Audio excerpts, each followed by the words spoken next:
the pull-up is probably the king of upper body calisthenics movements. Strengthening the back muscles, the arms, the shoulders, improving grip strength and improving overall body strength and fitness level. There isn't anything the pull-up can't do. So when I found out that Athlean-X was promising to double my pull-ups in only 22 days, I thought, alright then. Hello and welcome to the video. So for the next 22 days, I'm going to be doing pull-ups. A lot of pull-ups, all in the hope to double my pull-ups. And that is guaranteed by Jeff Cavillier from Athlean-X.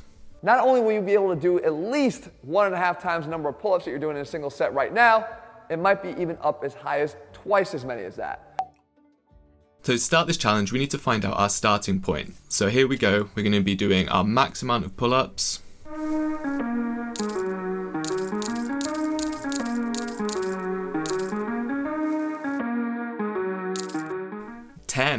Pretty stoked with that. Good form as well, thank you. And now we're going to be doing a 5-minute AMRAP to see how many pull-ups we can do in a 5-minute time frame. So let's go.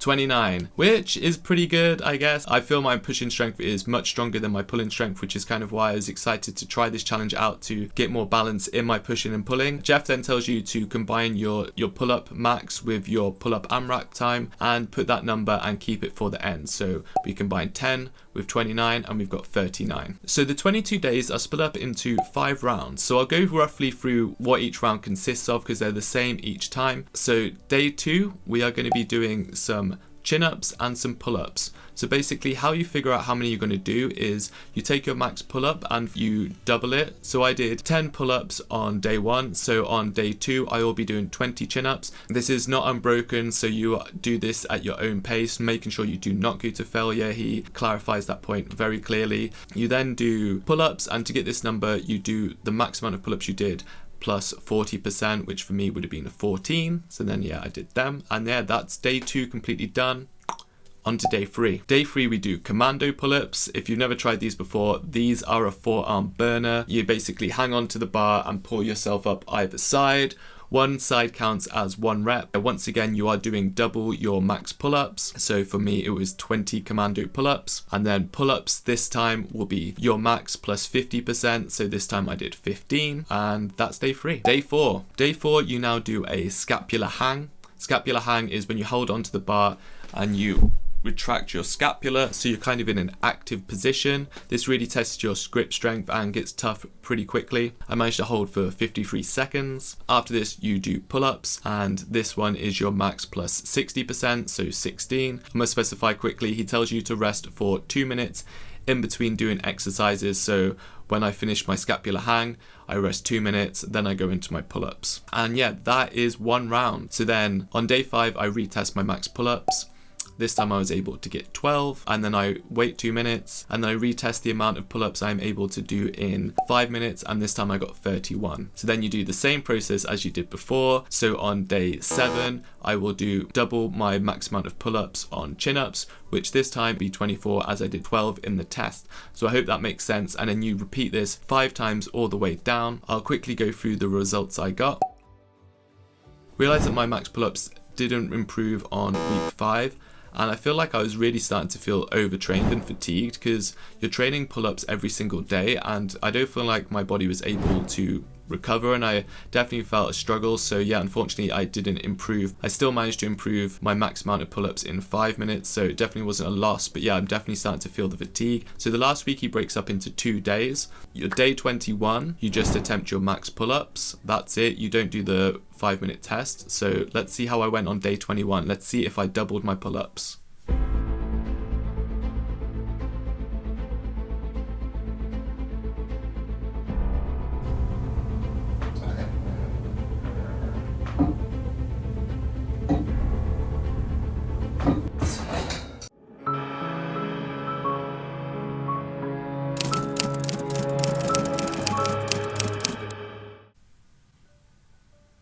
Well, this is awkward. So yes, seem to have got stuck at 14. I tried all my might, and yeah, I couldn't get any more. So yeah, that didn't kind of go as I was expecting. I kind of thought maybe I'd be able to at least get 15. But unfortunately, yeah, 14 seems to be my sticking point. No big deal. Let's move on, and I'll see you guys at day 22.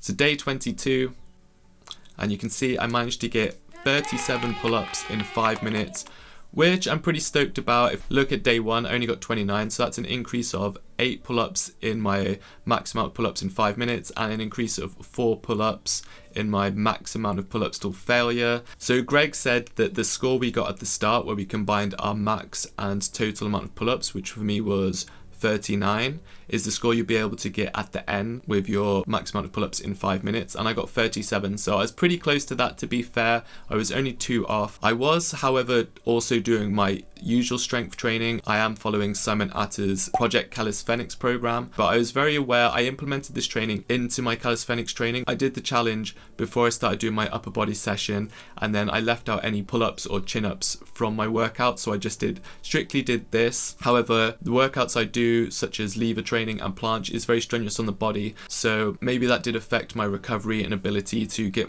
further along with this challenge. If you just did this challenge alone with no other kind of exercise or fitness, it'd probably be more beneficial to you, but I didn't just want to completely stop my training for 22 days. So yeah, that's the results I got. What have I learned from this challenge? It's kind of solidified what I already knew. Volume and repetition is king if you want to get good or better at any exercises. Basically, if you want to get better at pull-ups, doing more pull-ups will get you better at pull-ups. Your body will adapt, you'll get more familiar with the movement, you will build up strength, and essentially you will get better at them. This was a fun challenge, but I definitely feel like I overtrained the pull-up for me. This probably works best if you don't do any kind of upper body training alongside it, or you just do pushing exercises. For me, I definitely feel like I can't do pull movements now for a few more days. I'm gonna have to definitely take some rest days on my pull-ups. But yeah, that's it. That's gonna be it for the video. I hope you've enjoyed it. I hope you found it useful. Drop it a like if you did. Subscribe if you are new. Go on. It doesn't cost you anything and only takes 2 seconds. Just pop down there and give us a subscribe. And yeah, I'll be doing some more challenges in the future. Let me know if there's anything you'd like to see me try out, and I'll see you guys in the next one.